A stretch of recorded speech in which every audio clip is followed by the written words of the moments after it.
I'm the director of the School of Public Policy and Administration, and it's my very happy duty to welcome you to the first of the PhilanthroTHINK series for 2017. The school, through its graduate programs in philanthropy and nonprofit leadership, seeks to strengthen the sector by investing in the people who aspire to work in it or who are working in it.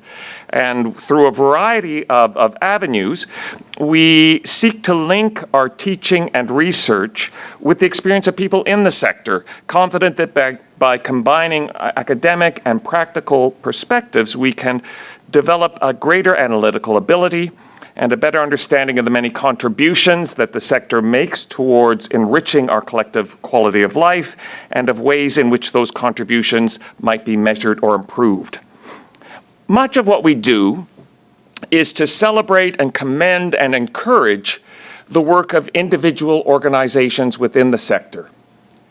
But today, we're going to take a different tack. We're going to ask perhaps a difficult question, and that is whether the continued existence of at least some of those organizations, perhaps your organization, actually impedes the sector, weakens its capacity, resulting in it devoting more of the sector's resources towards preserving an infrastructure and necessarily less towards serving society. Are there too many charities? Each of which more focused on its institutional survival and less on the overall capacity of the sector to make a difference, resulting in duplication of costs, small scales of operation, preventing managerial expertise, restricting professionalization, fragmentation of services, a lack of coordination or long-run planning, a focus perpetually on fundraising to preserve the status quo. Are there too many charities? Last week, as you know, two of Canada's largest cancer charities, the Canadian Cancer Society and the Canadian Breast Cancer Foundation, formally announced their plans to merge, to cut costs, eliminate overlapping operations. Robert Lowry, chair of the Canadian Cancer Society, described the merger as a step towards reimagining the cancer charity sector that currently comprises about 300 organizations in Canada, most of them small. What we are doing is the long-delayed first step in consolidation. Everyone faces the same cost and revenue challenges. Lynn Hudson, the CEO of now the Canadian Cancer Society, described the merger as looking to the future. Consolidation and efficiency is all about serving our stakeholders better. How can the sector serve its stakeholders better? Are there too many charities?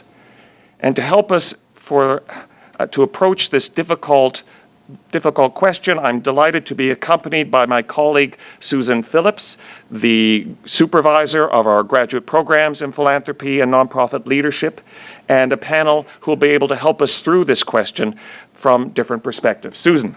Welcome. It's great to see so many of our students and alum of the Master of Philanthropy and Nonprofit Leadership program here, as well as friends and as well as first-time visitors to our PhilanthroTHINK series.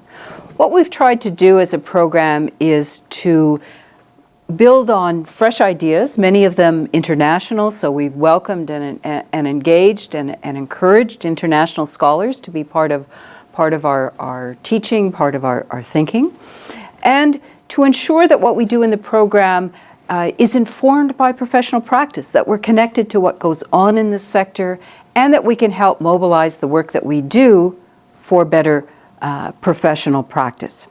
And those goals are reflected in our panel today. I'm the timekeeper and have the pleasure of introducing our panel. First of all, Dr. Jessie Lecy is an assistant professor at the Maxwell School of Citizenship and Public Affairs at Syracuse University, just a few hours down the road, weather permitting. Jessie's research broadly covers the economics of the nonprofit sector. He's done work on social innovation, social enterprise, and data science, open data. In particular, Jessie's done some leading edge work on the sub-networks, or the networks of subsectors in the US, asking whether some of those sectors are saturated and perhaps heading for a shakeout, as he's described it.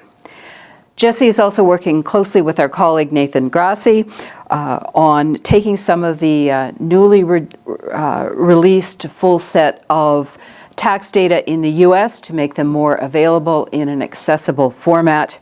And we're pleased to engage him in a proposal that we're working on to do something similar on mapping the ecology of charity financing here in Canada.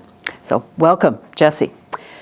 Blair Dimock, who is a Carleton alum, we always like to welcome back our alum with a master's from the Norman Paterson School of International Affairs, is Vice President of Partnerships and Knowledge at the Ontario Trillium Foundation, an agency of the Government of Ontario and one of Canada's largest granting foundations.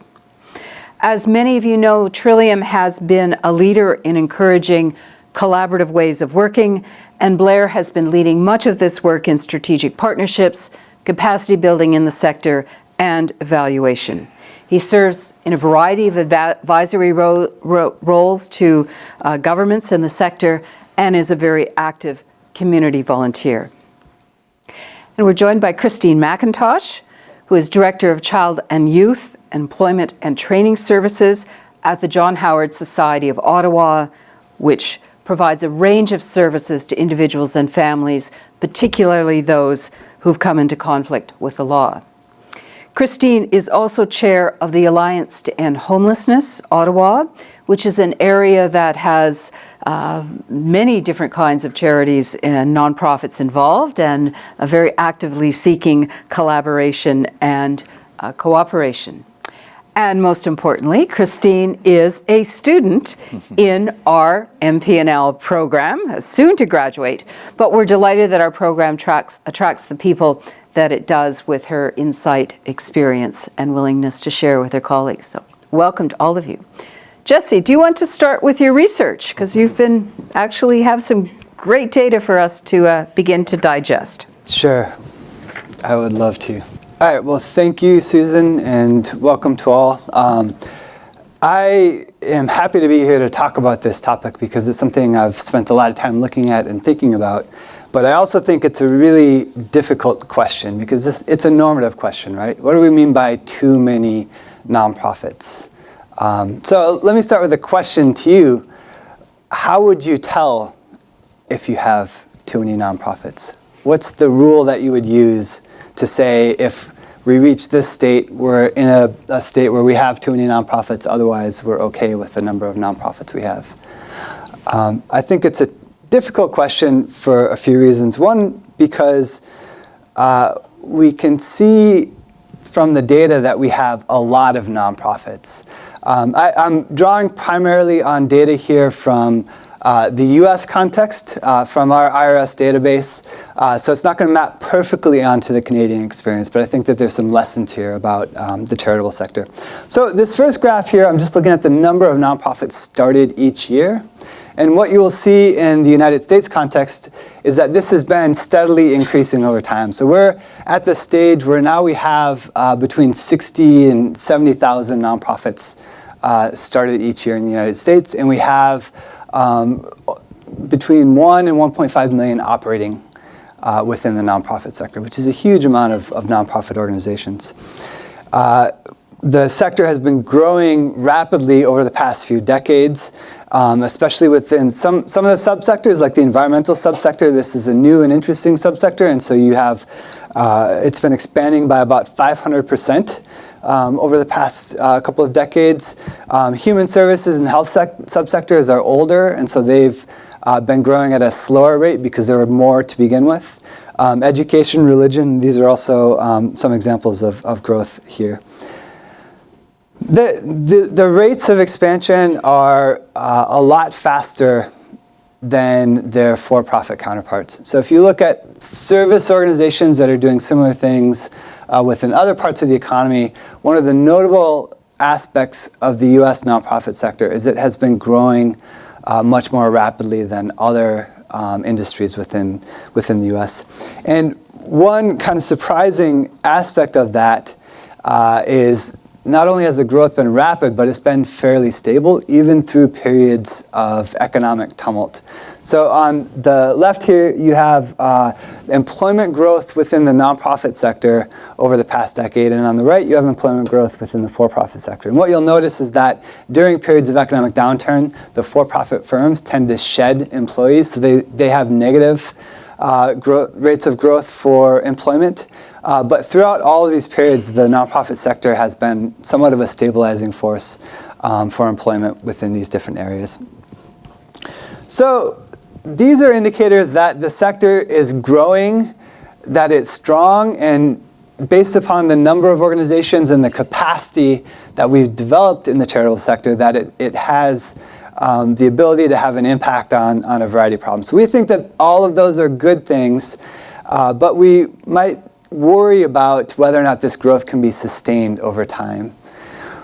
One of the main indicators that is a little bit worrisome to me is even though the number of new nonprofits that are started each year has been on the rise, if you look at the data slightly differently and you look at the rates of growth within each of the subsectors, as well as the rates of failure of new organizations, what you start to see is a trend here where the rates of growth are starting to diminish. And then the worrisome part is that the rates of failure, the exit rates of nonprofit organizations, have been on the rise over the past several years. So we're getting to a point where once those two converge, you have for every 50,000 new nonprofits that start in a given year, that you have 50,000 nonprofits that are closing and ceasing to operate. And at that point, you reach somewhat of a stable equilibrium. So this is not unique to the nonprofit sector. We have lots of examples that we can draw upon to help us understand what happens as an industry ages, as it grows, as it reaches a saturation point. This is a basic model of kind of industry growth and maturation that you can find from the management literature. And what it shows is that when you have a brand new industry, something is started that hasn't been there before, like smartphones a few years, right? A few people start out with smartphones and then they catch on. The industry starts to grow. You have a lot more manufacturers that come in and are providing these products. And so there's this excitement in the early stages and there's a rapid growth. It expands pretty quickly. Lots of new firms are entering because it's a profitable sector. At some point, though, it becomes a crowded market and you start to see this slowdown of growth and you reach the period of industry shakeout and eventually the period of saturation. And after that, it enters a period of decline. So if you look across a lot of different industries over time, this is the basic pattern that you see. And these are primarily for-profit industries. A lot of them are manufacturing, different types of services. But why would we expect the nonprofit sector to be different from these other types of firms?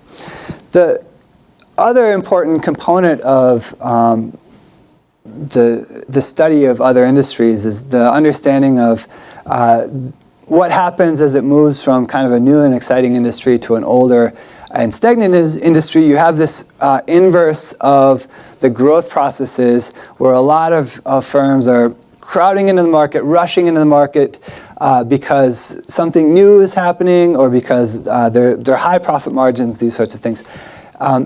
At the point when it starts to get saturated, then these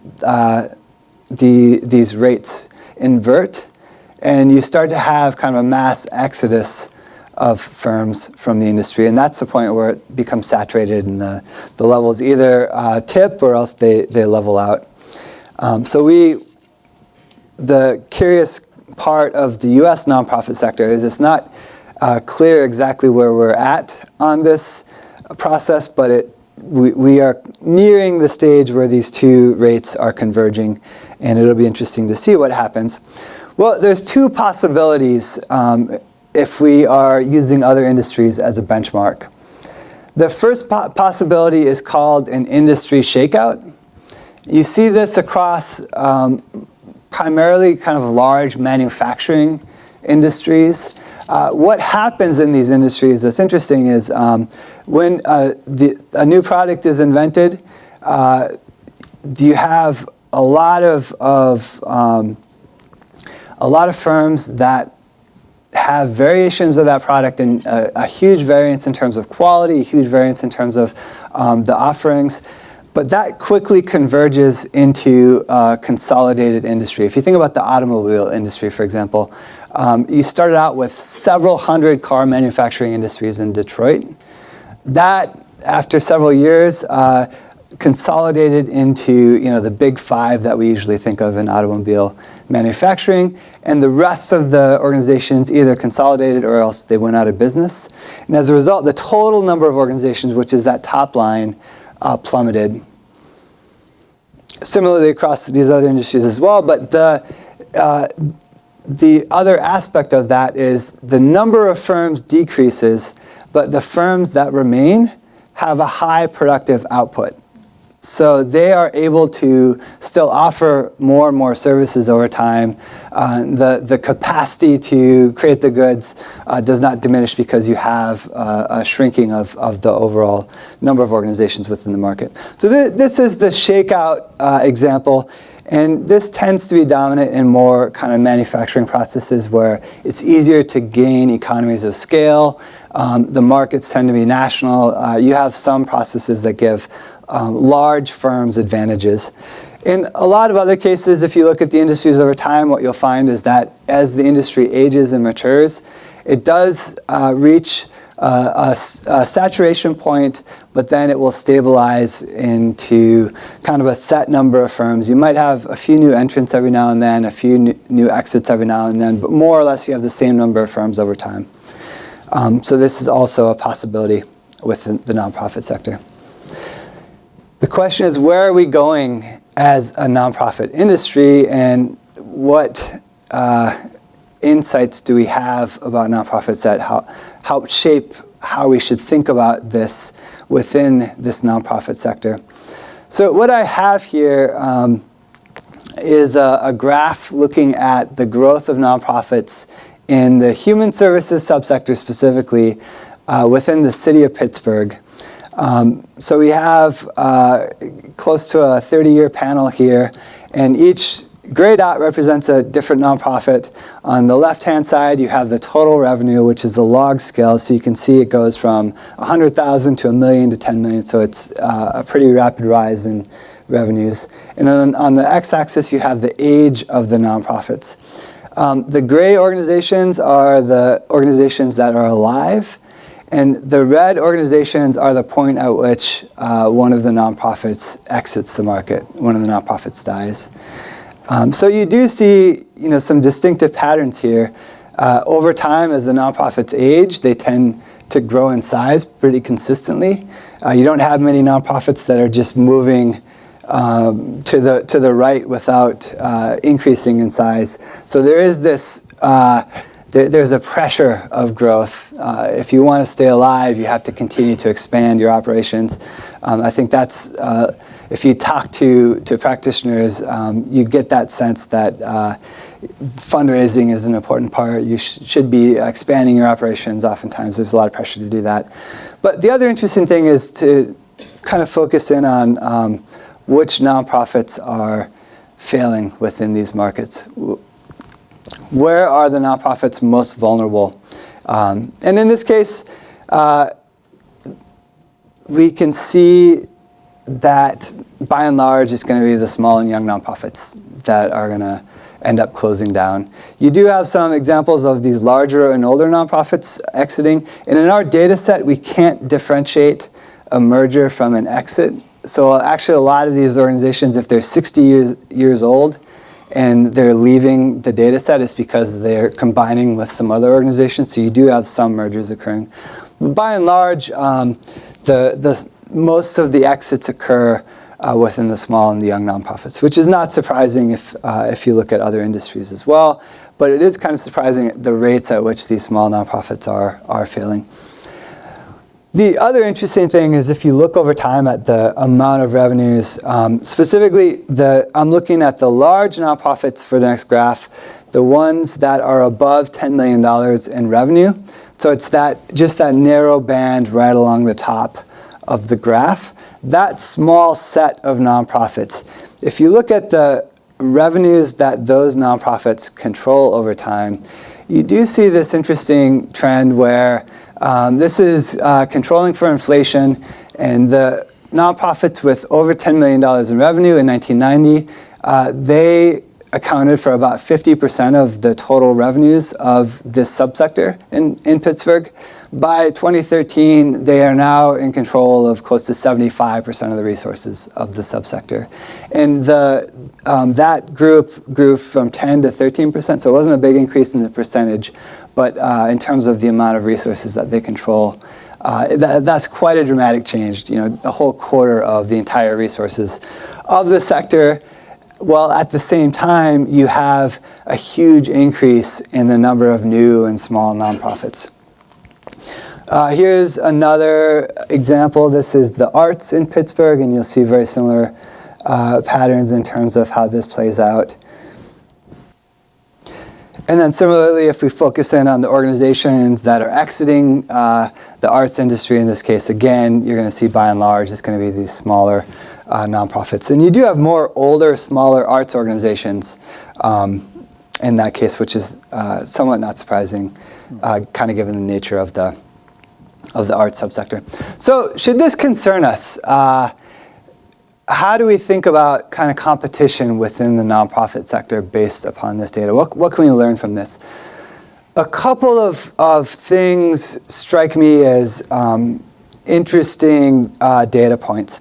The first is if we focus in on these small nonprofits and try to understand kind of how their experience is changing over time. This is data on the 5-year failure rates of nonprofits. So for each year, what I've done is I've looked at all of the nonprofits that were started in that particular year. So that's a birth cohort. And then I look whether or not they're around 5 years later. And so the failure rates here are the percentage of organizations that started in that year and that no longer operate 5 years later. And what you see here, the striking component of this, not that 20% of nonprofits are failing within 5 years. That's actually fairly low if you compare that to other industries. But just that the failure rates have been steadily increasing over time. So they've almost doubled over this time period. Similarly, if you look at the growth rates of nonprofits, so this is a rate of professionalization. It's looking at the nonprofits, if they start with a revenue under $100,000, whether or not 5 years later they are able to grow past the $100,000 threshold, which is it's an important threshold in the U.S. context because around $100,000 is when nonprofits start to spend money on overhead. So they start professionalizing, adopting practices that look more like professional nonprofits. And they also, around $160,000 on average is when they hire their first full-time employer, which is another indication of professionalization. So the ability to kind of grow past that grassroots stage to get to the point where you can start to support professional activities as a nonprofit is a bit of a coming of age. So over time, what you see with this data is that, again, we're looking at the cohorts here, and over time, you're seeing a drop from 25% to about 19% professionalization. So you don't have a huge proportion of nonprofits at any of these stages that are professionalizing over the next 5-year window, but that process has been decreasing over time. So these two data together tell us that as a young nonprofit, the pressures that are placed upon you that force you to fail have increased over time, and also the opportunities that you have as a nonprofit to grow have diminished over time. So we do see indicators that the nonprofit sector is becoming more competitive. Again, this is the average number of full-time employees based upon the nonprofit size. So you can see kind of the point at which they reach that threshold. So the question is, do we have too many nonprofits? And how do we tell if we have too many nonprofits, right? This is again, a challenging question for a couple of reasons. One, if we think about the industries like the automobile industry, televisions, penicillin, what we find in those industries is that through this shakeout process, you see this consolidation that occurs, but that they actually increase their productive capacity through consolidation. They gain a lot from economies of scale, they gain from market scope, they gain from the ability to leverage supply chains, these sorts of things. And so the cars and the products that they're creating might get cheaper and better over time, even though you have fewer organizations. So the number of organizations is not a good metric. But on the other hand, we know that innovation often comes from small and new organizations. And that the grassroots nonprofits especially are important because they provide a lot of social capital and advocacy work and things that are important for the nonprofit sector that some of the larger organizations aren't providing in the same ways. So if we are putting pressures on the smaller nonprofits, then it can change the industry in specific ways. So in trying to think of a metaphor, I don't feel like the manufacturing industries are really the benchmark that we should be looking at. So I was trying to think about what would be a good metaphor for an industry that helps us think about nonprofits. And the industry I came up with is the restaurant industry. The reason for this is the nonprofits aren't going to, most of them won't grow to huge scale because a lot of nonprofits provide services to individuals within communities. And that's not something that you can scale easily. You need a lot of face-to-face contact. The technologies aren't easily kind of replicated. So restaurants are similar in the sense that you're providing services to communities. They tend to be scoped geographically. And if you think about restaurants, there's two angles you can think about it from. One is, as somebody who's going to a restaurant, when's the last time you ever said, oh, there's too many restaurants, I just have too many options, this is terrible. I wish there were less choices for me to choose from because I'd rather just be going to the same restaurants over and over. From the consumer perspective, oftentimes more is better. Competition is good because it does provide variation, it provides innovation, it provides certain things that can benefit the consumers.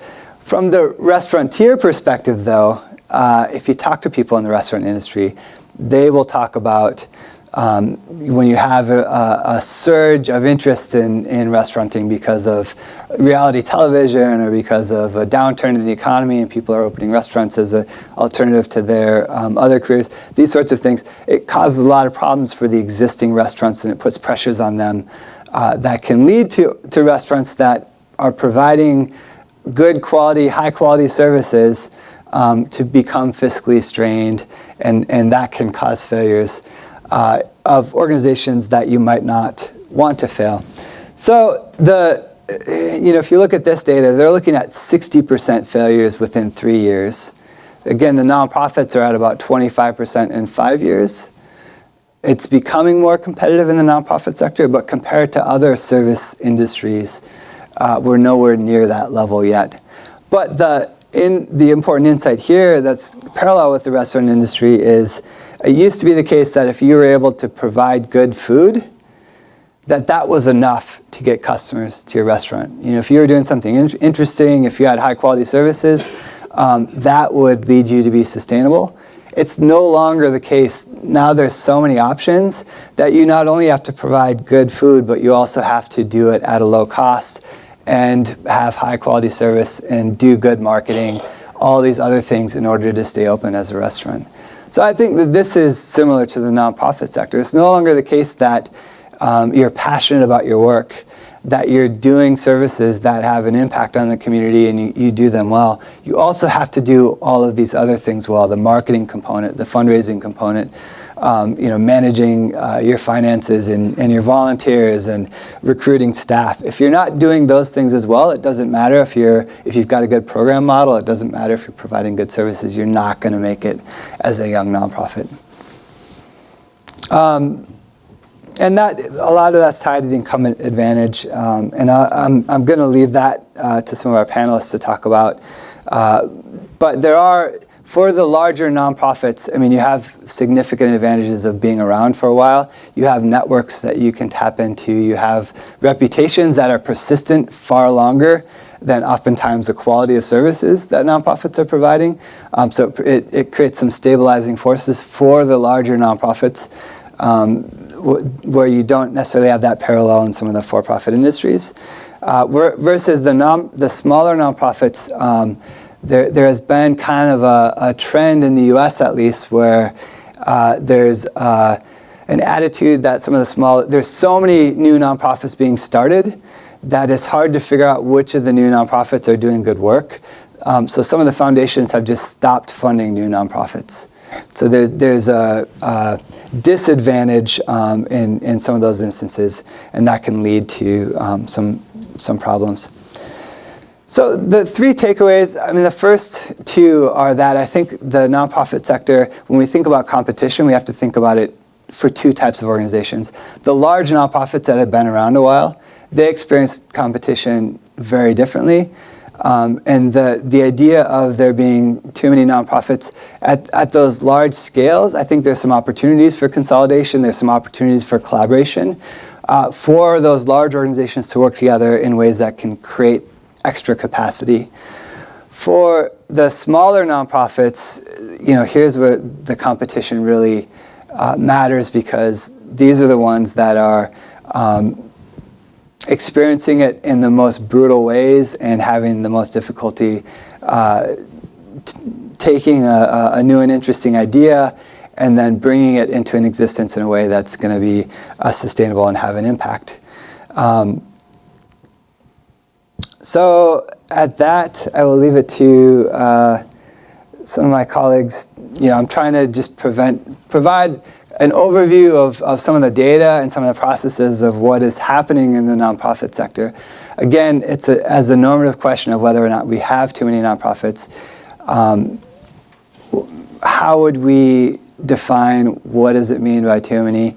Is it the fact that there's now a highly competitive environment for the resources, and that can be hard for the nonprofits? So that's a very nonprofit-centric perspective, but I also think we need to think about the perspective of the communities and of the beneficiaries of the nonprofits. Do they have more choice? Do they have more innovation, more ideas as a result of the nonprofit sector growing larger? And so are there benefits that they get from the sector size increasing, even though it might be harder to operate a nonprofit? Can competition provide something that is actually beneficial as well? So I don't have an answer to that particular question because I think there's lots of interesting facets, but I do invite some insights from people who are working directly in these areas. Thank you, Jesse. We like to start our discussions on the basis of evidence, and Jesse has some of the best evidence and well presented around, although it is in a U.S. context. So we want to apply it to Canada. It also raises serious questions about what's the role of funders. We've seen in the U.S. and New York City over the last year or so, one of its very large service providers quite suddenly go under. It had lots of funding, but the way in which that funding flowed didn't necessarily cover the cost of the actual provision of services. It engaged in some quite risky other financial undertakings that led to its rather sudden collapse. Blair, from a funder's perspective who has been very actively involved in both capacity building and encouraging different ways of working, what are your reflections in the Canadian context? Yeah, and it's a really provocative question. I loved it when you sent out the invitation and said, can you come and talk about whether there are too many charities? And I think at least two of us on the panel, maybe all three of us, I certainly realized I can't answer that question.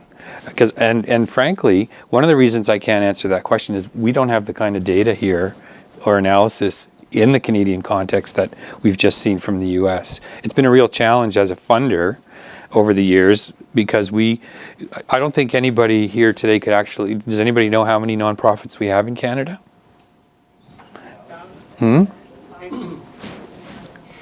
Charities, roughly, yeah.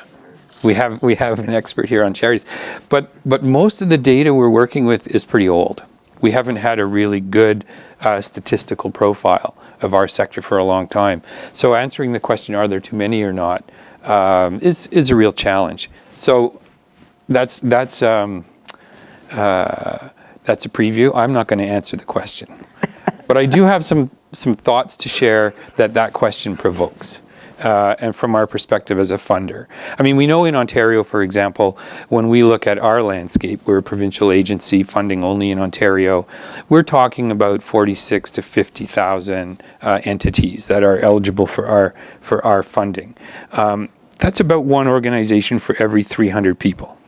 So ask yourself, does that sound like too many, not enough, just about right? Don't know. We do know, though, that generates about 5 million individual volunteers in our province, which gets pretty close to the population of our 5 largest municipalities. So there's a lot of activity happening with that number of organizations. And there are about 1 million people in Ontario employed, either part-time or full-time, in our sector. So again, I don't know how that feels to you, whether that feels like it's a lot, it's not much. I suspect when we do have good data to work with, we'll see some very similar patterns to what Jesse's outlined. But as a funder, the question we look at really is, does that really matter to us? Like, do I really care how many organizations are out there? And frankly, we're less concerned about that than we are about the impact that those organizations are having. And over the last number of years, as we've developed our funding model at Trillium, we have stopped really thinking about organizations. We've put ourselves through some significant changes of mindset that I want to weave into our conversation today. The first is that we think about impact. We don't think about activity. And I'll share some of the results of that with you. Secondly, we increasingly think about networks, not organizations. And I think that will tie back to some of the trends that Jesse outlined. And the third thing now today is we think digital first. And we use that lens to help guide us in terms of where we think we need to be going next. So very quickly, in terms of what our data tells us on those 3 themes, thinking about impact, not outputs, has led us to really intentionally promote and support more collaboration and more forms of collaboration in our sector. So again, not so much worried about how many organizations, how are they interacting and working together or not. We have funded mergers. We believe that merger is not a 4-letter word. We actually wrote an article about that in about 2008 or 9, after studying some of the mergers that we funded in Ontario. But mergers, again, are not a goal. What we're more focused on is how can we help organizations work differently together to get greater impact. So bear with me as I consult my notes so I get the numbers right. So over the 5 years between 2005 and 2010, we actually invested $136 million across the province in collaborative initiatives. So roughly a little more than a fifth of our annual investment in communities were to promote new forms of collaboration and new structures within the sector to hopefully drive more innovation and more greater impact. We actually see collaboration as the DNA of innovation in our sector. Yes, the small startups and the social enterprises that are increasingly entering the space are a real source of innovation, but we've seen innovation emerge really strongly out of collaborative efforts between existing organizations. The piece about networks is is something that we've been pushing ourselves around a lot. How do we recognize that our space, our sector, is very complex, and yet we haven't used too many good models in terms of systems level thinking to map out where are those networks, what are the underlying informal structures that are moving things forward and helping create better impact. And so, in just the last 2 years, we've invested about $31 million to deliberately support new kinds of community-centered collaboration, collaboration within sectors like the environment sector, collaboration among alliances like an example of that, though we haven't been as directly involved, is the Alliance to End Homelessness, and other new forms of collaboration. We now actually have a collective impact stream, which is deliberately designed to support very structured, cross-sectoral forms of collaboration, because we're convinced that that's where we will achieve the greatest impact. But a couple of areas that I think might be interesting for you tonight are, one of the areas we've invested very heavily is the simple concept of shared space. And we've seen clear evidence that organizations, large or small, particularly the small ones, can really thrive in an environment where they are colliding with others, whether they're working on similar or different social and environmental challenges. So people here are probably familiar with the Hub in downtown Ottawa. You've probably heard of the Centre for Social Innovation in Toronto. Well, we have supported those kinds of shared space initiatives for a number of years all over the province, and they really are showing really exciting results. I don't know whether they're keeping organizations alive and in business or not, but they're certainly taking away some of those cost pressures which can be shared through those kinds of initiatives.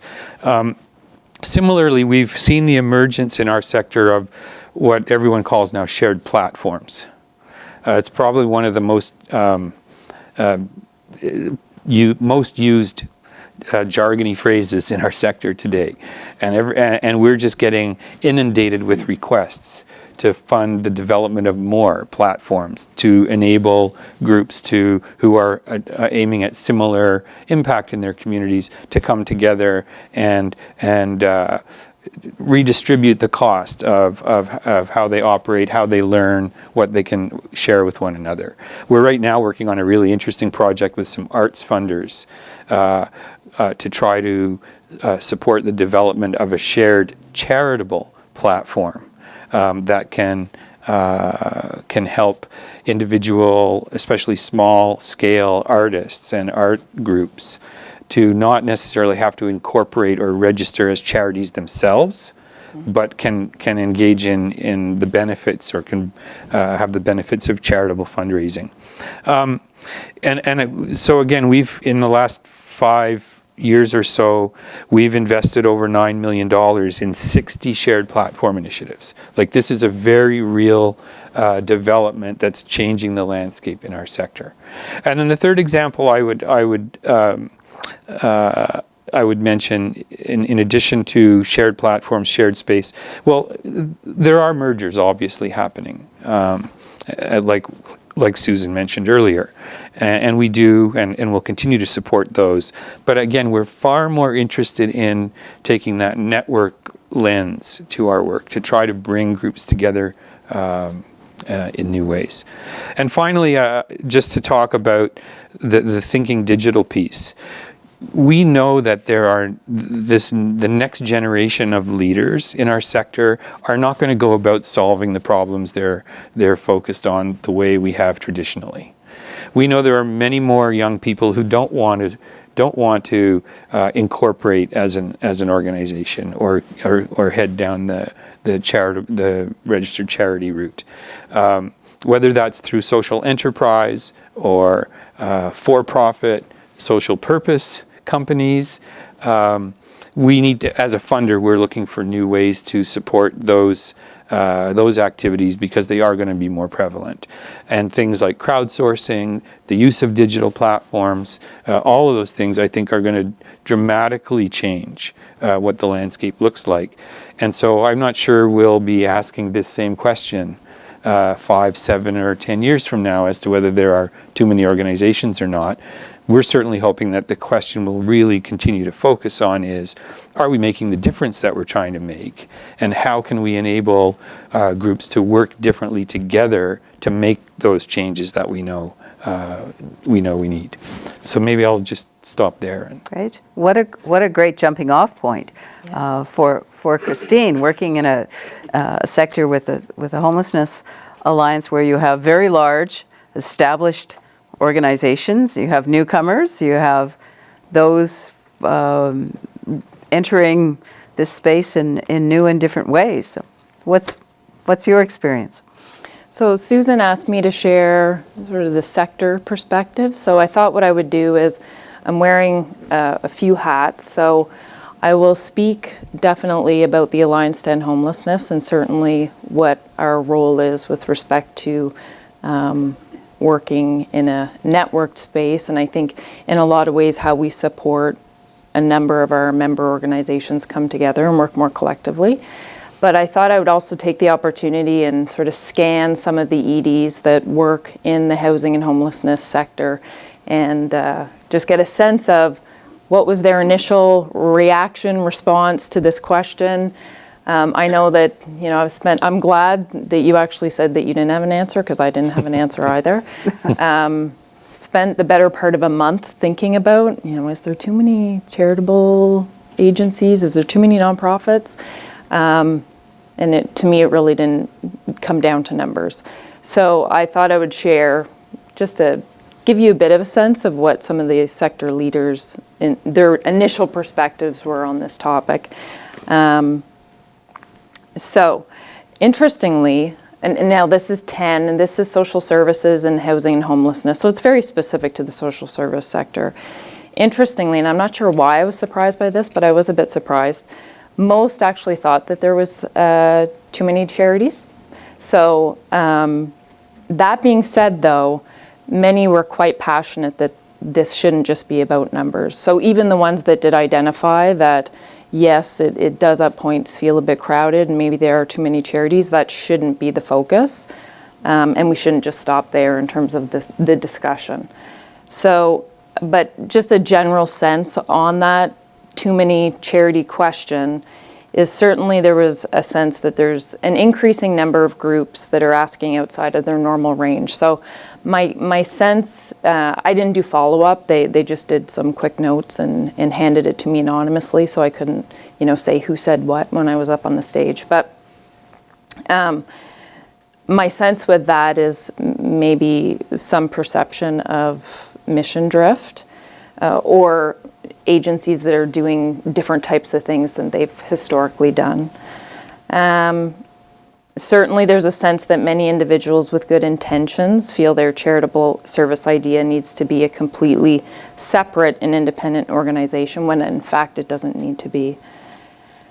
With the amount of money available slowing, so there's a sense that the money is slowing, that there's an increase in demand, which means that there's less contributed.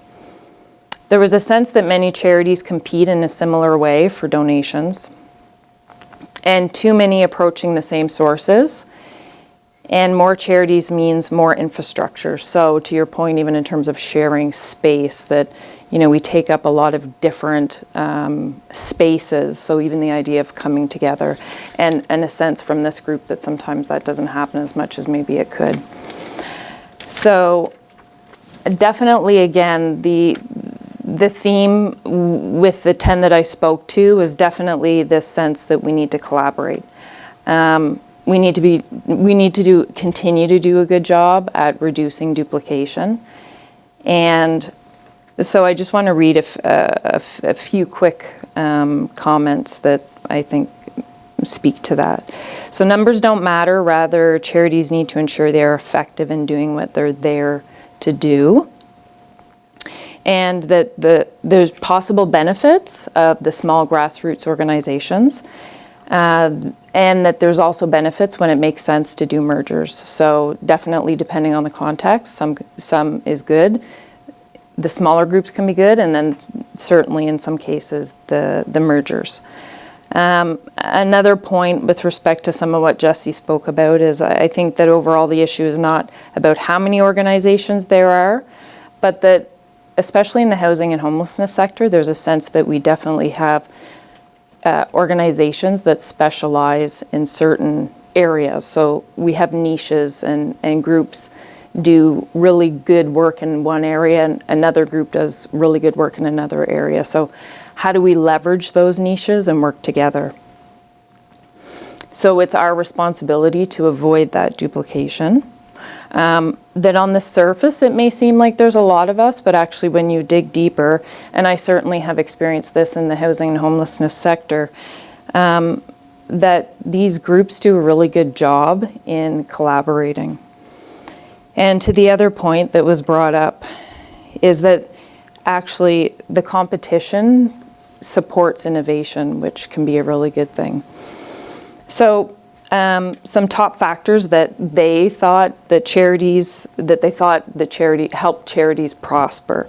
So it was interesting, so the size of the charity actually didn't come up, and I left it open, so I didn't prompt with anything. That wasn't raised as sort of a top area that they thought influenced their sustainability or not. But certainly qualified boards, leadership, and staff was a theme. Innovation came up quite a bit, and this notion that we need to continue to innovate and take risks in a calculated way. Partnerships came up, but partnerships that are meaningful. So I think sometimes there's a sense in the sector that we feel like, well, we just need to partner. Where the meaningful partnerships are is how can we leverage each other's expertise? So I guess just to give you an example with respect to John Howard, we do have some specialization in housing, and we do work with individuals that struggle in the justice system.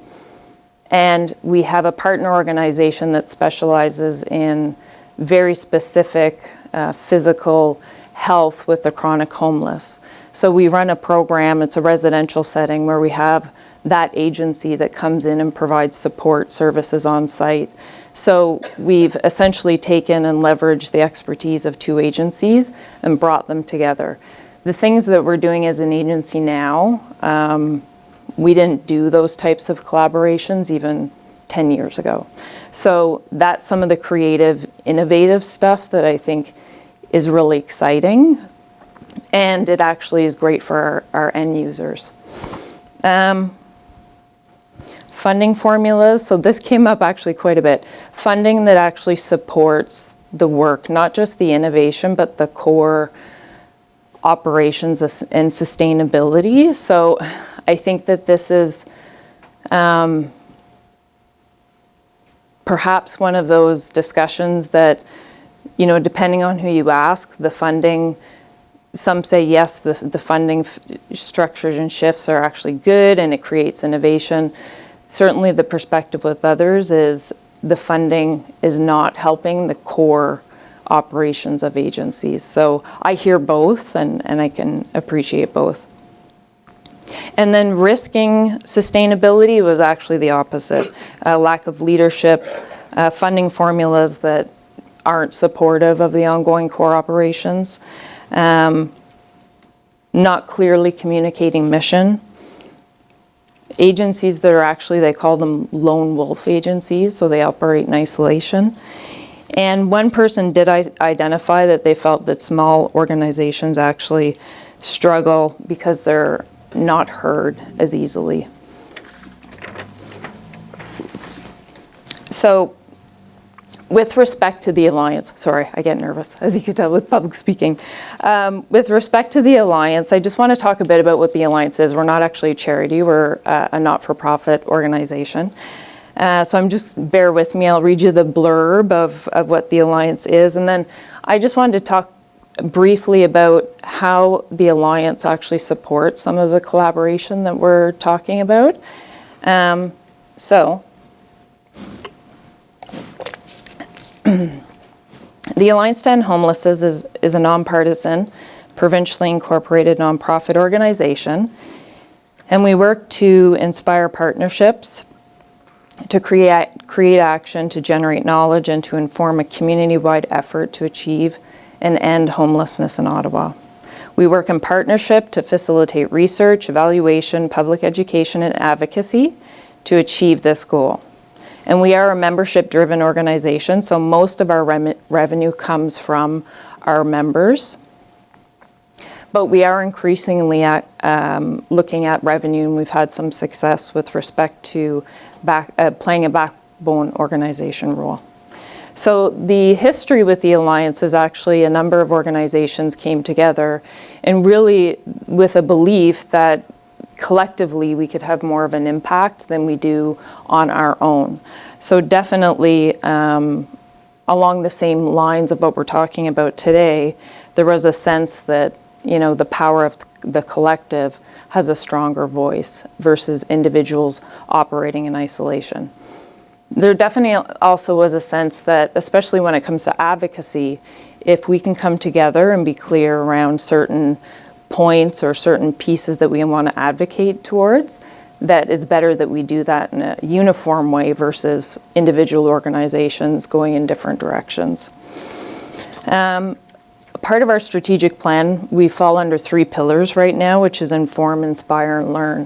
One of the things that we've actually noticed over the last few years is this notion of convening. So I just want to highlight a bit about what that means as it relates to some of what we're talking about today. And this notion of convening actually wasn't something that we had self-identified, the sector had identified it, and we just kept hearing that this term that we're a convener. And just even in reflecting on the conversation today and talking to the ED before this, it made me realize that I suspect that some of what the pressure and some of the landscape shifts that the sector is experiencing is having an implication on our role in that convening role. Because I think to 5 years ago, that term wasn't even really used as it relates to the Alliance. So we're also pivoting and shifting to meet those sector needs, even as an advocacy-based organization.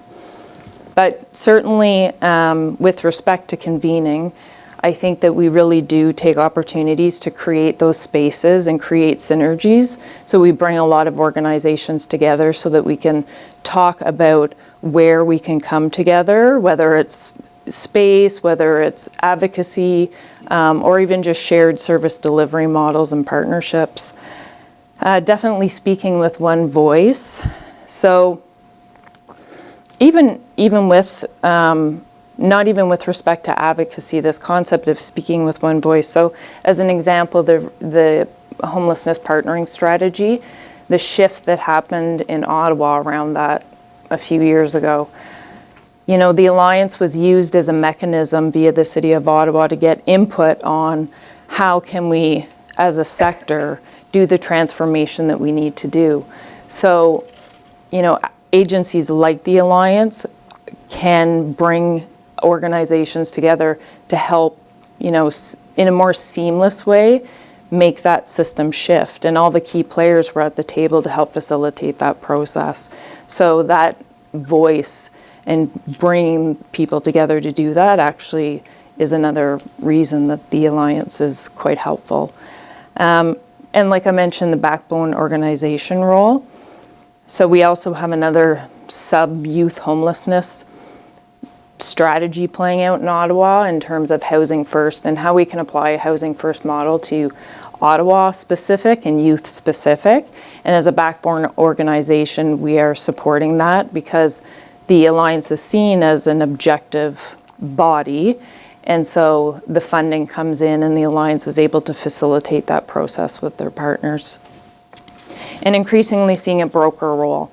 So brokering relationships between the universities, we have different MOUs with the universities and practitioners, politicians and organizations, or even one organization to another organization. So I know our ED spends a lot of time doing those brokering roles that can help facilitate those relationships and conversations.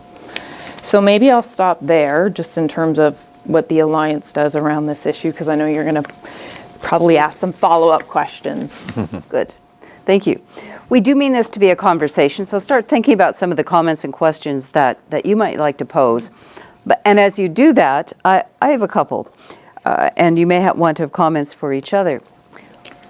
You haven't mentioned the public perception in this, and we know from surveys, for example, what the Mutard Foundation has done with its talking to charities, that the public certainly expects greater transparency. They expect greater evidence of impact.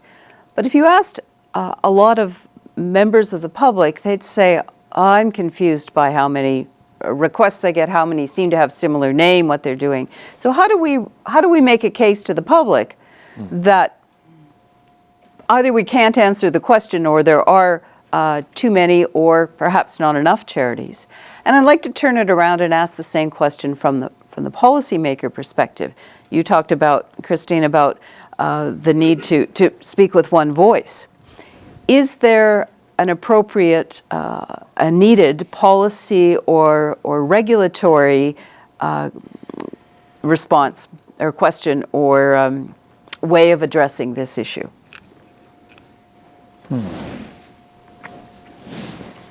Anyone want to? Wow. Do you hear from the public? I mean, do you hear from the public asking, why are there so many organizations working in the homelessness and housing space? So to put my John Howard Society hat on, well, and I think just the sector as a whole, maybe less so the public, but at points, I think end users, so our clients, can definitely feel, on one hand, in some cases there's confusion about navigating the system, and depending on what services they're trying to seek out, they feel quite confused. And I think it's on the system to lessen that, so that they feel that there's more seamless service delivery. So I know that that's feedback that we get at different points from end users and clients, that they can often feel confused. Now, I think a good example of where we've tried to reduce that is the Employment Ontario model, for example, where there's full suite services for employment. They're in geographic areas across the city. So if you're an individual that's looking for employment services, that you can go to, they call it a one-stop shop. You go to one location depending on where you live, and from that touch point, then they could talk to you about a whole wide variety of services. So that's the employment model. It's not necessarily replicated on all the different services, but I think some of our service delivery is more fragmented than others, depending on some of the subsections. But we hear that from clients, that there is confusion. And I think we have a responsibility to do a better job reducing their confusion. So again, I'm not going to answer your question, Okay. Susan, but I anticipated you might not. in terms of the general public, but I can comment on, the way we're structured as a funder.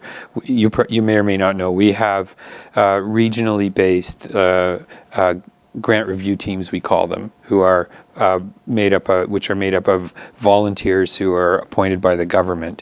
In fact, our leader here in Ottawa, Ruth, is with us tonight.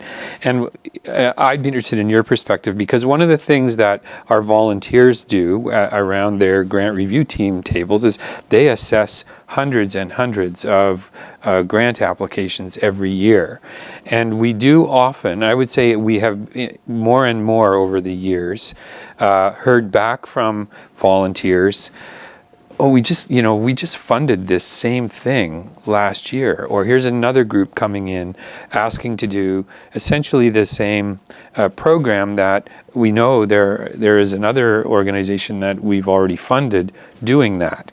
And so again, I don't think that answers your question directly, but in terms of our kind of pulse, fingers on the pulse at the community level, we do get a lot of that kind of feedback, and that's why we then look at approaches that can deal with those issues by trying to figure out how do we connect those groups to each other and try to foster more collective or collaborative work at the community level.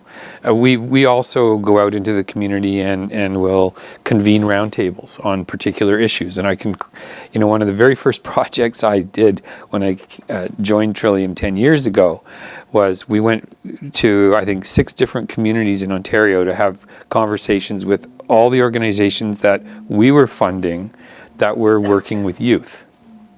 And at almost every one of those sessions, the people around the table at some point looked at each other and said, because we asked them all to describe what's your mission, what are you trying to accomplish, who are you targeting, all of that, and how. And there was always a moment in the conversation where people would stop and kind of say, wow, I didn't realize, many of us are doing the same thing or trying to accomplish the same thing with the very same youth age groups.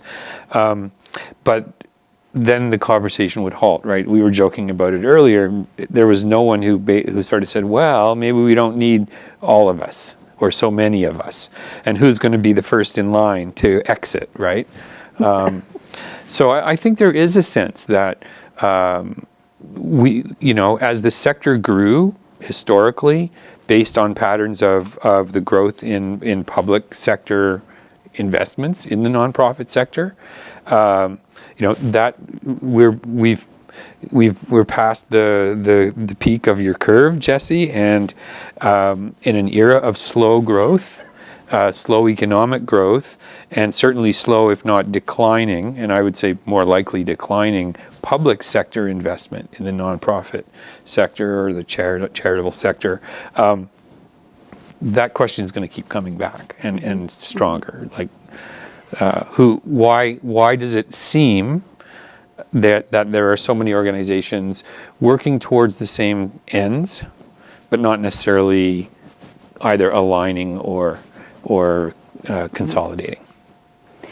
So how do we, sorry, Christine. No, I was just going to say, and I know one of the things that, again, John Howard is a bit unique in that we definitely have intersections across a number of different subsects. So, we have employment, mental health, crime and corrections, housing, homelessness. So we work in a lot of different spaces. And one of the challenges that we're experiencing is with this push to network, which we absolutely believe that we need to be doing this network effect and working in a more collaborative way, is the subgroups aren't necessarily cohesively coming together. So housing and homelessness will come together, and crime and corrections will come together, and gang prevention will come together.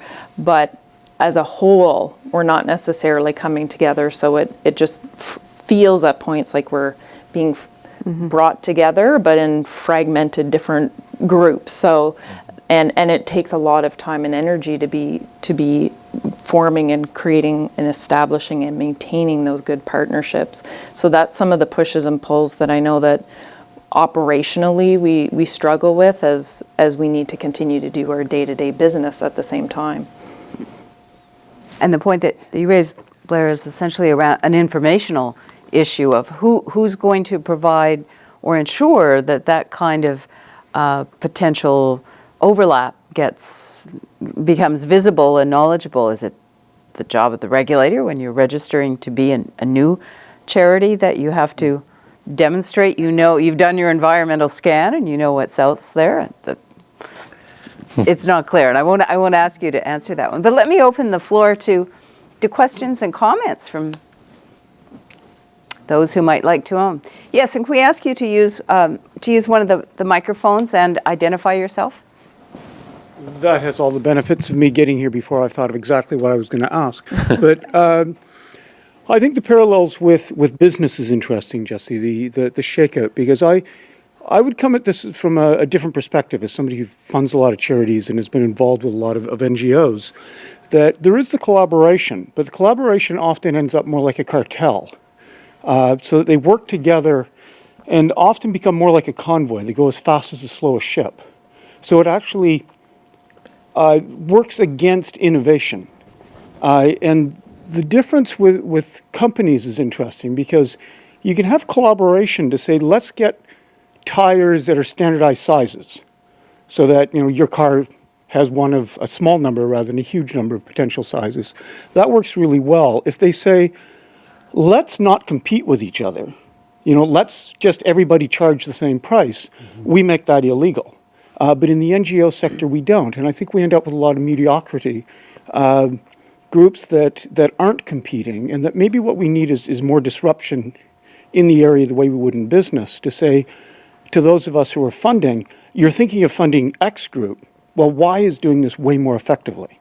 You need to be doing something like that. And then I think we'd see more of the groups being forced to come together, to make a better offering. But we'd use collaboration in terms of, just certain standards, ethical standards, et cetera, rather than saying, anytime somebody's looking for somebody to do something, how about all 10 of us get together and put in one proposal?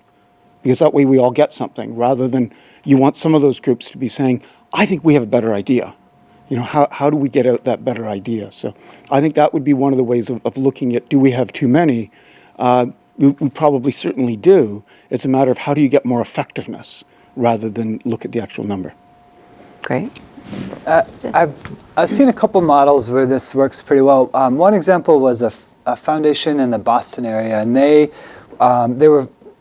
the foundation was funding, I think it was women's shelters, and they noticed that some of them did a better job than others, but they were all providing essential services, so they all needed to be funded year after year. So they worked with the university, and they created a program evaluation model where they would measure the outcomes of the organization. So it wasn't an output, they were actually getting at the impact. So they came up with a set of measures, had a university develop them, authenticate them, test them in the field, and then the foundations, it was a group of foundations that agreed that they would fund the burden of collecting that information. So, they did it at a large scale to minimize the costs of these efforts. They could have, one or two program evaluation organizations doing the evaluations for all of them. But then they required the nonprofits, in order to apply for continued funding, they had to agree to this evaluation.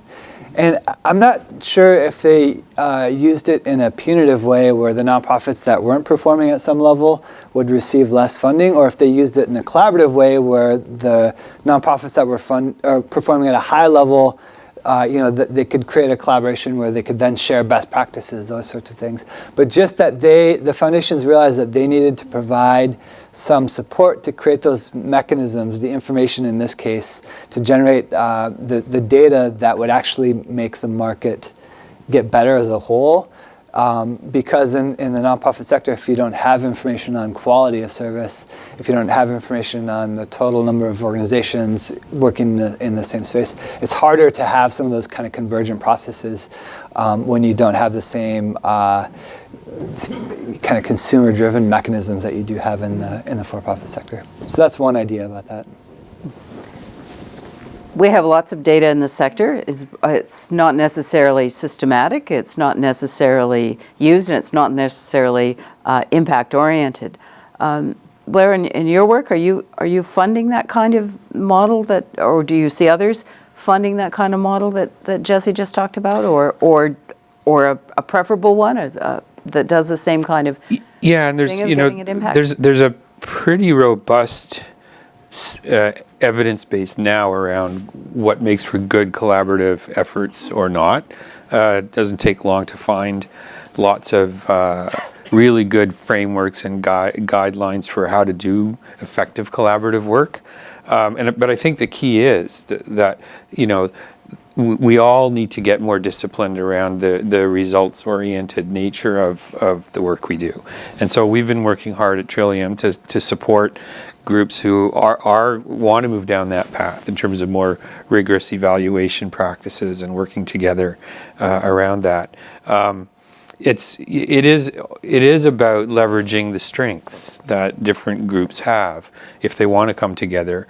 And I think that's one of the reasons as well why some of the shared space initiatives have proven to be so successful, because the groups who are co-located, even if they're working on very different things, they're learning how to be more effective at what they do from the other groups that they're colliding with. And in some cases, co-locating groups who are actually focused on the same problem produces some really good synergy and a little bit more specialization, niche-oriented work, and which can drive better results. But I think it does need to always begin with, what is the impact we're trying to have, and how can we become smarter through the use of data, or smarter in terms of understanding which programs are having what kind of impact and why, so that we can invest our scarce resources more wisely. Good. Other questions? I'd be more inclined to support these activities if I could find out whether these issues that we are dealing with initially, are they chronic nature, or are they some issues that we can resolve over a short period of time, and the individuals involved, they say, well, I have become dispensable at this time, so I wanted to dissolve this and I can go to a different activity. Is there such a thing happening, or is it just self-perpetuating? Maybe you won't answer this question. Well, they think of that. Let's take the second question. I was interested in what you had to say, Jessie, about foundations being sceptical about funding some of these newer organisations until they've been up and running for a while because they weren't sure, whether they'd be effective. And it occurred to me the IRS, the federal regulator in the US, has made applying to be a non-profit charity organisation easier. They've got an easier form. And I was wondering if, making it more pro forma, making the application more pro forma, have you found any evidence that that's exacerbated the problem? These organisations aren't really set up to do what they say they're set up to do because the process has become so much easier.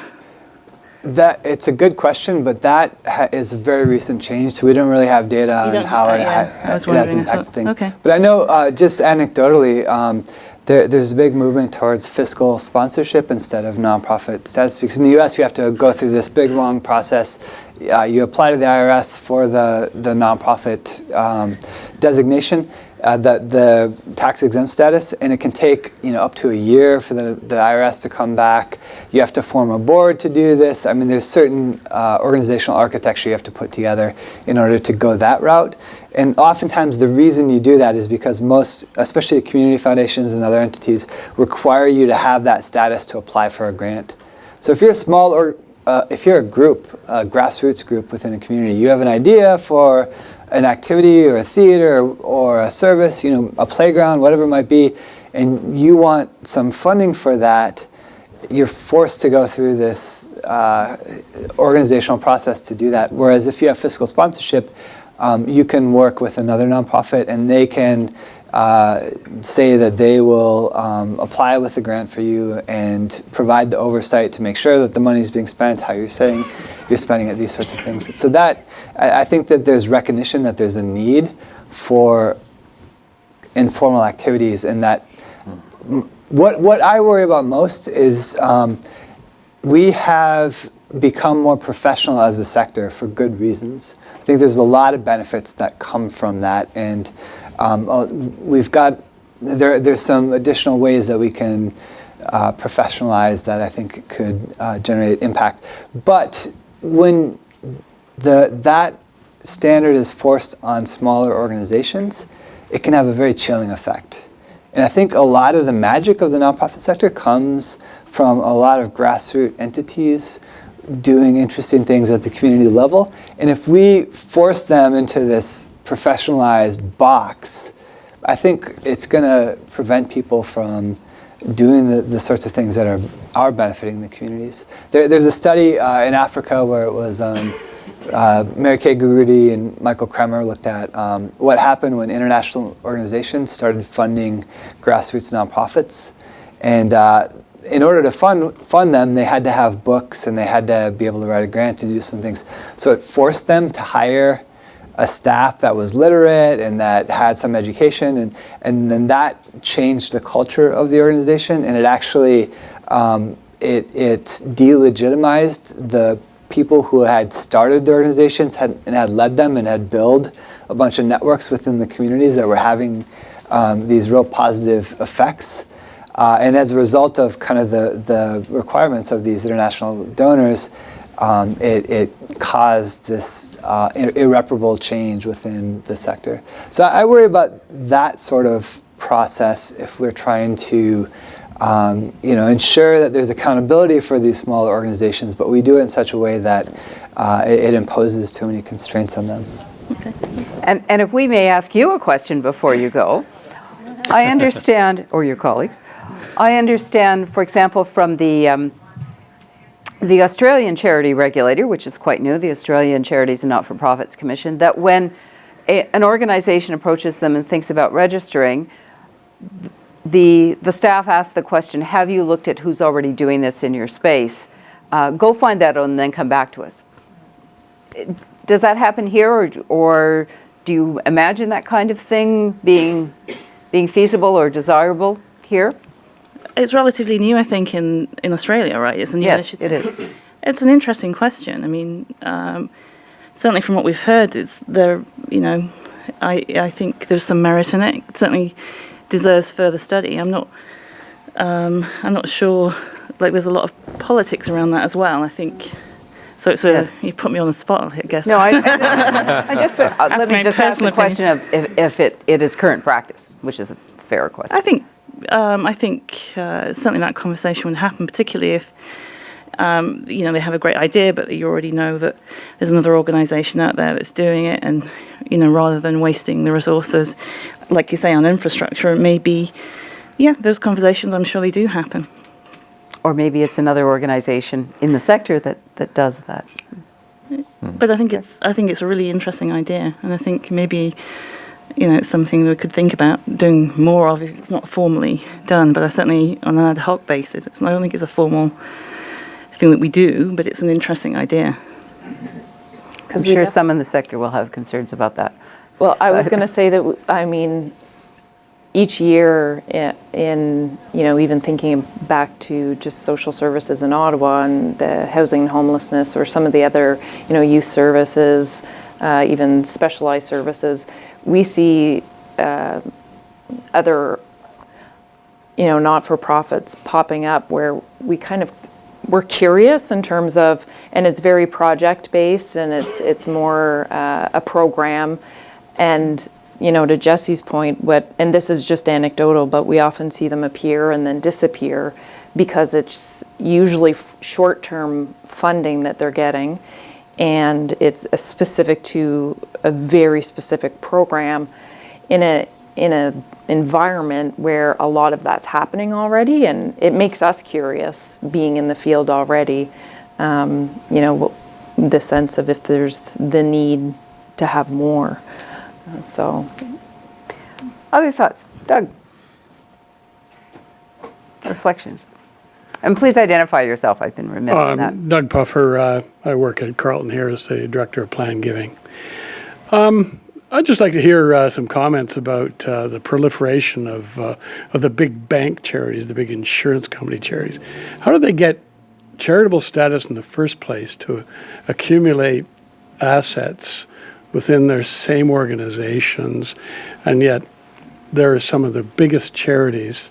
I think wasn't Fidelity one of the biggest receivers of charitable funds in the U.S., and they're growing very much in Canada as well. And I'm just wondering, how does a charity compete with these kind of organizations? And is that money actually sort of leaving the sector, or is it contributing back? And is there a mechanism to see more of it contributing actually back into charitable works? So these are the foundations that are set up by a number of financial institutions that primarily hold donor-advised funds. So the foundation itself is charitable, and rather than as an individual investing in the sector, you simply made a gift to a charity right off. or created your own foundation if you had significant wealth, that you would vest your wealth in a donor-advised funds held within this umbrella organization of a charity, of which Fidelity is now the largest nonprofit in the U.S. Correct. So this takes us away a little bit, but any thoughts on this? Well, I could certainly speak to how we and try to work even more closely than we have in the past with some of our, sources of corporate philanthropy, and certainly they're bigger and bigger players than they have been traditionally. Just this past year, the MasterCard Foundation outgrew Trillium as the largest grant-making. We can't call ourselves the largest grant-making foundation in Canada anymore, and they have these formulas behind their revenue growth. As the company prospers, the foundation prospers, they actually are challenged to get all their money out the door to meet their charitable requirements. So they're big players, but I think it's also to broaden the perspective a little from a funder's point of view. This is where the growth lies in our sector going forward. These will increasingly be the sources of more and more capital coming into our sector, and we need to find ways to enable that. I guess the regulators will have to deal with whether those funds are being used appropriately or not. But there's another equivalent group, I think, that we're very interested in, and a lot of the new sources of potential growth for our sector are coming from the high tech or technology, the digital space, the sales forces of the world, and those kinds of companies who also have foundations that work very actively, we think there's a lot of possibility there, but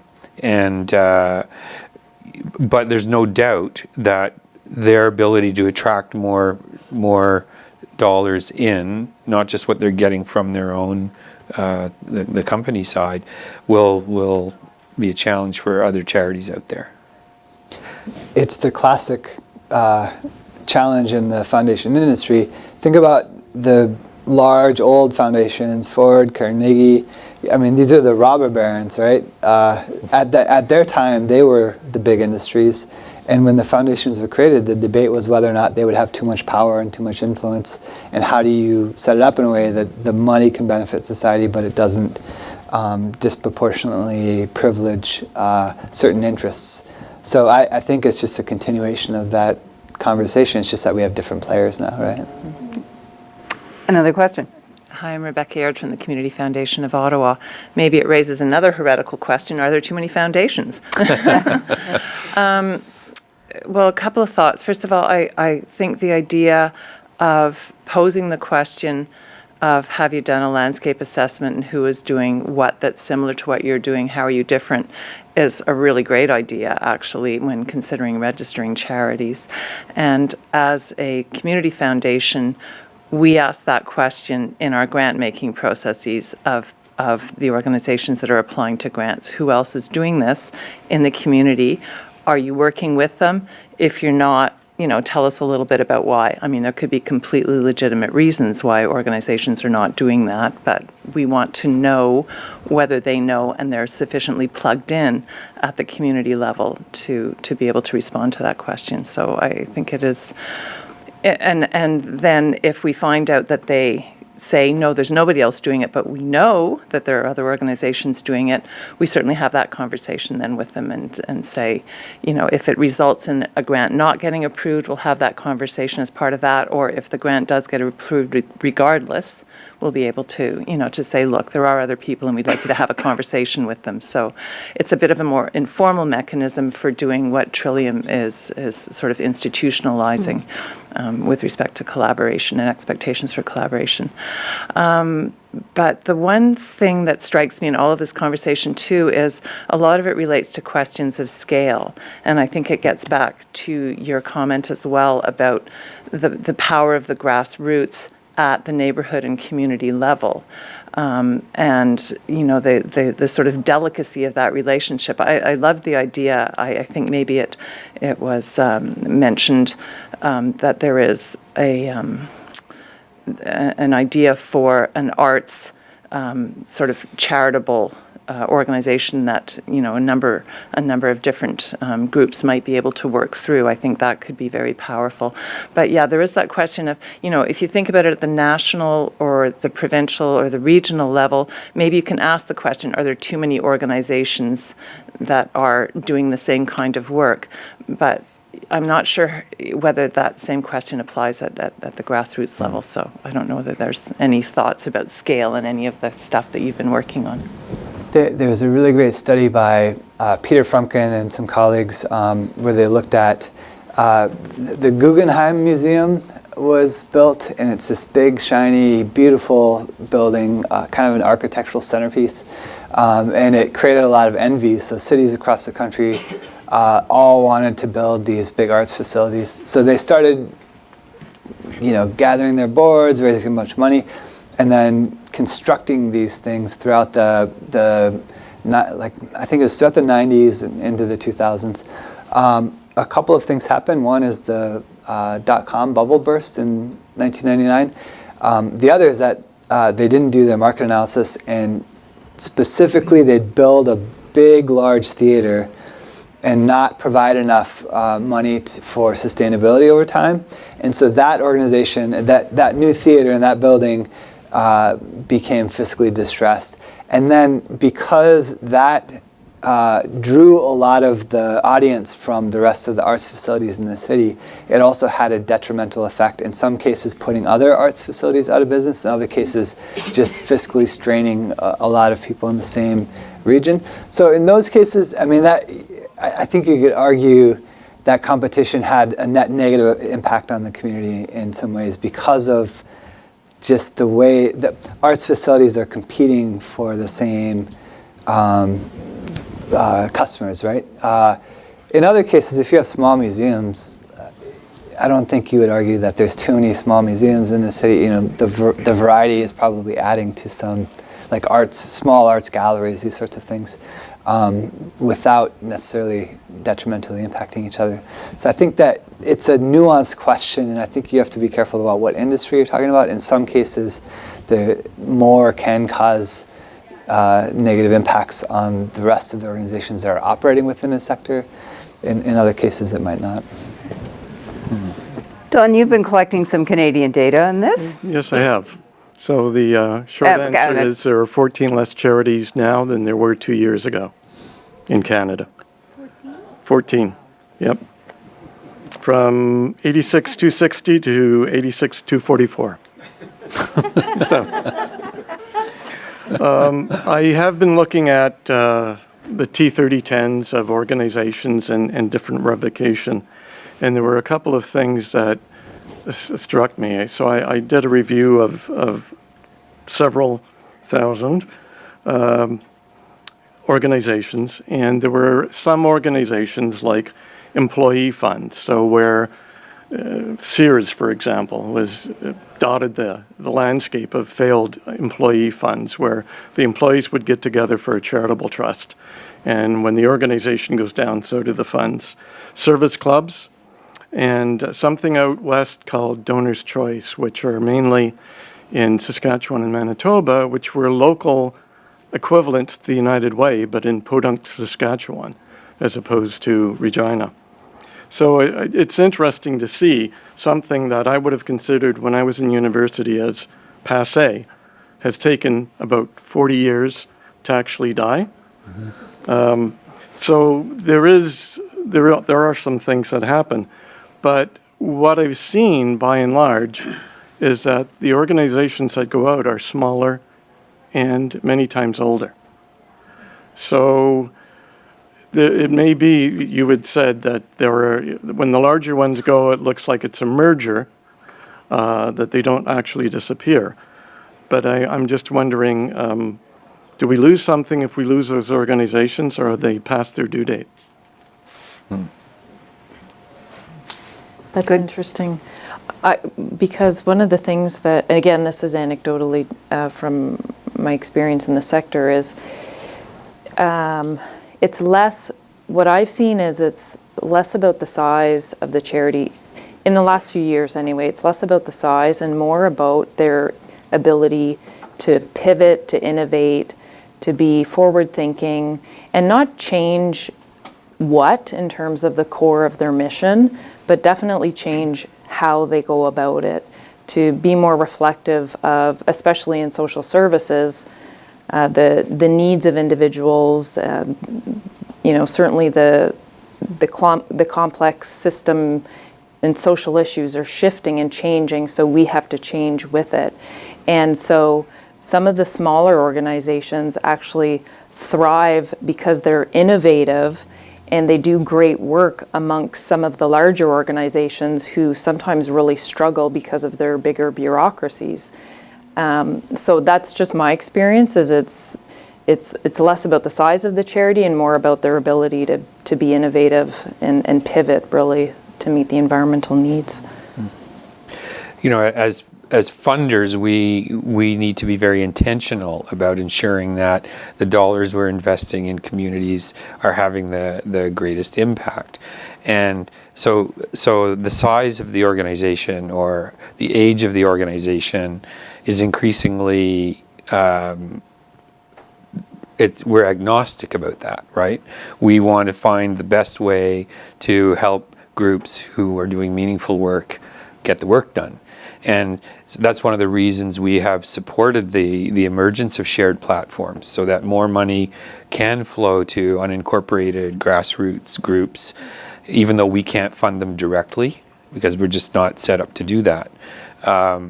It's been a really interesting development in the sector. The best example we've had over the years is Tides Canada, which sponsors every year lots and lots of great work with youth groups, environmental groups that otherwise wouldn't be getting funded.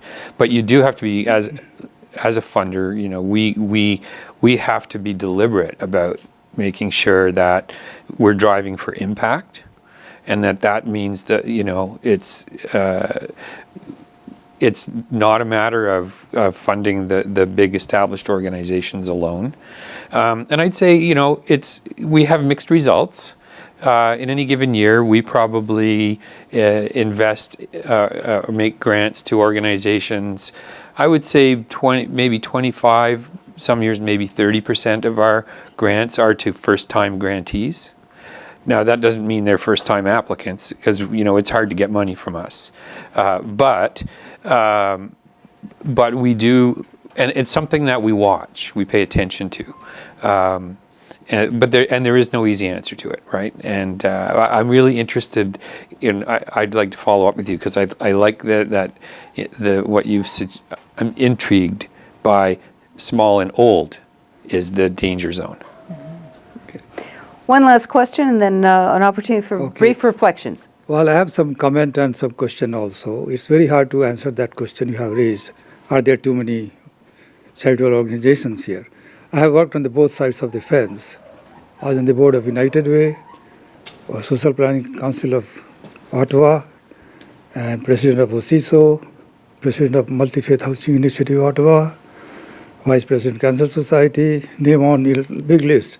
But the thing is that the way I see it, that from the funder point of view, you see that there are too many organizations because you have limited budget. Everybody is competing for that dollar. But from the receiving end side, are there really too many? Let me just put the example of the housing. In Ottawa, so many organizations are there. Still, there are 10,000 families who are on the wait list at the City Hall. I don't know how many have not applied there. So the thing is, we should relate to our needs of the society. Is that fulfilled? Yes, then there are too many organizations. If it is not fulfilled, I said we need more organizations. Now the problem is about the funding. That's how you feel, 10 organizations are calling me. United Way, we collect money for so many organizations. So only United Way is calling you. But if they start calling you, you'll say, oh God, so many. So I think we have to view it in a different way. that what are the needs of the society? Are they fulfilled? If not, we need more organizations. Now, to work with collaboration, we did that United Way. We provided a space, we connected people together. Same thing with MHI, Multi-Faith Housing Initiative. We have connected with other organizations, we are trying to work in collaboration, but still, we have not solved the housing problem. There are 10,000 and more families. Imagine 40, 50,000 people are waiting. So we can't just say that too many organizations. So I just put for thought. Great. Thank you. Thank you, and it's not unlike the question we had earlier about the nature of the problem. Any brief reflections before we wind up and invite Callum back? I think this is an interesting question for me because I think it has a couple of facets. One, from the data and just from talking to anyone working in the sector, we can say that the sector is becoming more competitive, right? There's more applications for grants, more people operating in this space. And that's an important observation, and I think it gives us insight. But to say it's becoming more competitive is different than saying there's too many organizations, because I do think that competition, it can be good in some circumstances. I think what we have to watch for are instances where when you have lots of organizations operating in one space and you're adding more organizations, if it gets to the point where they're just spending all of their time fundraising and not any time doing projects because the environment's become so competitive, that can be detrimental. The arts theaters, if enough of them are being built that you no longer have audiences that can support all of them and they're all more vulnerable as a result, that can be detrimental. So you can think of circumstances where the competition has negative impacts on the overall capacity of the sector. And it's a diverse sector. There's lots of different areas of services, so there's no rule of thumb that you can necessarily apply. But I think we have to take care not to confuse a competitive sector with a sector where you have too much or too many organizations. Those two things aren't necessarily synonymous all the time. Just to add to that, we've seen in the last 10 years, the dollars requested for every dollar we have to grant out has gone from about $3 to $4, and now it can be as much as $6 per dollar available. So there's no question if that's obviously evidence of pressure within the system. But at the same time, I think we again, to go back to where I started the conversation today, I think we need to pivot the way we're looking at the sector. And, it's not about, I really don't think it is about so much the organizations out there anymore. We are getting smarter in a lot of ways. We're getting better data. We're getting better analytics. We're very close to using machine learning now in our sector, which is kind of a scary thought, but you know what? We're going to learn stuff that we didn't have access to before. And the groups that are out there doing the work are getting smarter too. And I think, I have a lot of faith that next generation of leaders, whether they start organizations or merge organizations or just get on with it, they're gonna move the sector, I think, in a very different direction, and we won't be having this same conversation in a few years. Steve? So I guess a few things. We didn't really talk a lot about the way the sector is changing with respect to funding, and I know that that's something that we talk a lot about at different tables, and I think sector leaders have a real interest in collaboration and working in partnership. One of the things that we struggle with at points, especially organizations that have multiple levels of funding and funding across multiple ministries and provincial and federal dollars, is oftentimes our ask of being integrated can feel quite disintegrated and fragmented in and of itself, and that challenges us at points. And so I think it's really important that not just the sector, but across all of the different funders and government really support the notion of us collaborating together, because sometimes it feels like we get pulled in a number of different directions, even though we have that desire to work more collaboratively together. So. Thank you. We managed successfully not to answer the question, although frankly, we didn't really anticipate we would be able to answer this question. It's complex. It has so many different facets and ways of looking at it. But part of our goal is to help ourselves ask better questions. Callum. Thank you, Susan. And I started off the event by saying one of the purposes of a PhilanthroTHINK is to combine the academic and the practical perspective with the hope that a better understanding would come out of that. And I personally have experienced this. I think I was showing my scars as having been an economics graduate student. I had viewed the sector as an industry and therefore could be compared to how many brands of breakfast cereal we should have, and are there externalities that people entering the market don't perceive that they're imposing on other folk, and what are the boundaries of a firm? What are the transaction costs? It means some things are done better within one unit rather than between units. And I thought, really, I was a product of my own metaphor, of looking at it as an industry. And what I benefited from hearing here is that there are other ways by which the goal, which could be impact, could be achieved than necessarily a merger and amalgamation. It could be through collaboration. It could be through common platforms. It could be from simply a shared space. And so the goals of collaboration don't necessarily mean a given structure.